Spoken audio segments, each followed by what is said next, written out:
President Trump is facing increased pressure from within his own party to launch a full investigation into the fatal shooting of a 37-year-old nurse, Alex Pretty, by federal agents in Minneapolis on Saturday.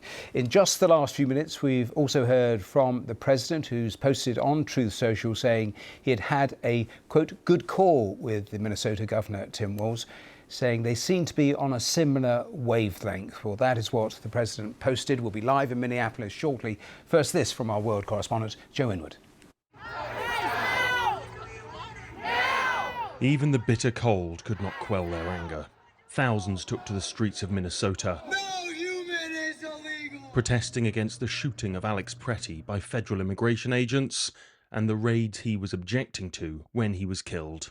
I think it was completely senseless. It was murder. He was not threatening. He was not attacking ICE. And I think the government is lying about what they're doing to cover up. They're killing people in the streets. It needs to stop. We need ICE out now.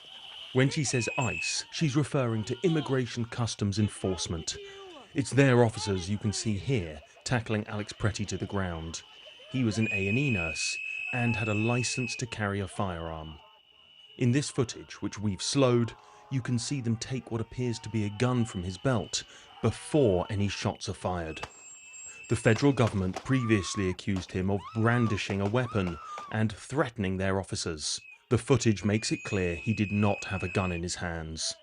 When someone makes the choice to come into an active law enforcement scene, interfere, obstruct, delay, or assault law enforcement officers, and they bring a weapon to do that, that is a choice that individual made. But that argument has angered some of Donald Trump's traditional allies. They worry about the suggestion that legally carrying a gun can be used to justify you being killed by law enforcement. In a statement, the National Rifle Association said responsible public voices should be awaiting a full investigation, not making generalizations and demonizing law-abiding citizens. While Gun Owners of America said the Second Amendment protects Americans' right to bear arms while protesting, a right the federal government must not infringe upon. For the Democratic governor of Minnesota, this is about much more than just immigration raids. This is an inflection point, America. If we cannot all agree that the smearing of an American citizen and besmirching everything they stood for and asking us not to believe what we saw, I don't know what else to tell you. Alex Pretty! Alex Pretty! Donald Trump has promised to review everything, but that will not be enough for many Minnesotans. They not only want what they see as justice for Alex Pretty, but an end to the immigration raids that brought him to the streets in the first place. Joe Inwood, BBC News. Well, Madaria Arredondo was chief of Minneapolis Police between 2017 and 2022. He gave me his view on what he's seen in the videos coming out of Minneapolis. I will tell you that there's a lot of concern that I have from the video, the shooting, the killing of Mr. Alex Pretty. What the DHS statements that initially came out within hours after his killing don't seem to comport with what I've seen in the video. And as your viewers at the BBC have seen the video frame by frame, it's certainly what I have seen. I've investigated. I've been in leading our department when we've had officer-involved deaths, and this is very concerning. The use of deadly force in Mr. Pretty's situation does not seem to be certainly what would have been with our policies, our guidelines, that the federal agents, and when they use their actions to shoot and kill him. So there's a lot of concern. I will tell you right now, certainly not only in Minneapolis, but I've been talking to police service leadership around the country, and there's a concern that there's a crisis of credibility right now in the country with these federal agents here in the States, and that is definitely a concern as they move forward.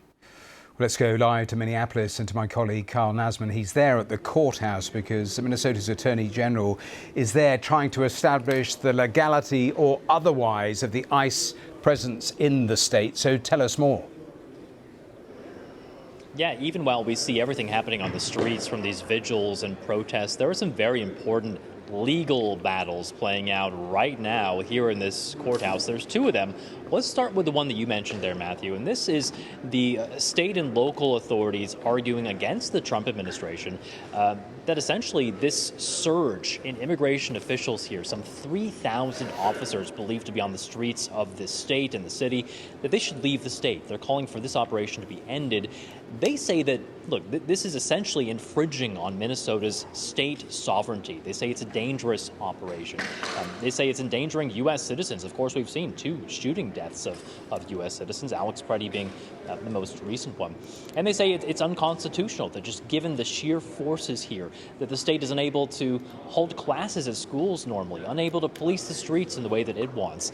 The Trump administration is in the courtroom right now. They're arguing, of course, that that's all nonsense, that they are following the law. They're enforcing the federal laws of the land when it comes to immigration. That they have the right to be here to remove undocumented immigrants and dangerous criminals from the streets of any state. We've been hearing some reporting from inside the courtroom. This is coming from CBS News, our partner here in the U.S., and they say that right now the judge in this case, which is a Biden appointee, is somewhat skeptical of the arguments being made by the lawyers on the side of Minnesota. This is really kind of unprecedented legal territory right now. This all has to do with the 10th Amendment, which recognizes, of course, states' rights and states' sovereignty versus federal authority.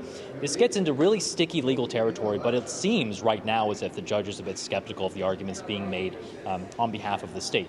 There's a second case. This has to do with evidence in the shooting of Alex Preddy. This is also being watched closely. Yesterday, there was a ruling that said that evidence needs to be preserved, presumably so that state investigators can look at it. This will be the first time, once this court ruling comes up later today, that we hear from the Trump administration about any efforts that it's undertaken to keep that evidence safe. Briefly, the president has had a call with the governor. Give me an idea of the mood where you are, the investigation, the border czar being sent down to Minnesota. Reflect on all of those things. Yeah, I think that some of those actions we've seen from President Trump today are significant, and I think you could really interpret some of those anyway as a bit of a backtrack right now on the administration's policy. The president reportedly not very happy with the way that things are playing out in this state, with the headlines that are coming out. Immigration and immigration enforcement has been a winning issue for the president, but right now we're even seeing some high-profile Republicans calling out these ICE actions here, seeing Tom Homan being sent here, hearing that phone call between the Democratic governor, Tim Walz, and of course President Trump saying that it went well. That could signal that maybe we're going to see some of the heavy-handed tactics, some of the really wide-ranging tactics being used here started to scale back. We'll have to wait and see. We haven't seen any evidence of that yet. And in terms of Tom Homan, I think many people see him as maybe a more moderate voice when it comes to immigration enforcement compared to somebody like Kristi Noem or Greg Bovino, who's the head of the Border Patrol here in the United States. We'll have to wait and see, but interesting to see some of those signals coming from the president today.